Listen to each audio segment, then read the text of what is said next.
Avec les fêtes de fin d'année, l'époque est au sapin de Noël. Mais en ce moment, c'est plutôt du chêne, du Celtis sinensis ou encore de l'Ostria virginia qui prend pied dans le pavé grenoblois. Il y a plus d'une trentaine d'espèces qui sont plantées, ne serait-ce que dans cette saison-là, trentaine d'espèces différentes qui sont plantées pour éviter certaines erreurs du passé, comme par exemple des immenses alignements de platanes. Et le jour où le chancre coloré se développe, à ce moment-là, c'est le drame. Et comme sur le canal du Midi, on est obligé de tout couper.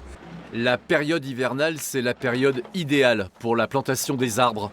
Et officiellement, d'ici mars prochain, plus de 800 seront plantés, en partie pour remplacer ceux qui ont été arrachés.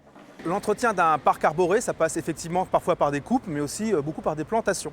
Notamment des coupes parce que certains arbres en ville ont une vie très difficile, notamment ils ont peu de développement racinaire, ils ont beaucoup de chocs, il y a des maladies aussi qu'on ne trouve qu'en ville. Aujourd'hui, l'idée c'est bien de planter des arbres en bonne santé dans des larges fosses de 12 mètres cubes de mélange terre et pierre, et pour qu'ils puissent avoir un développement le plus grand possible sans qu'il y ait besoin de taille.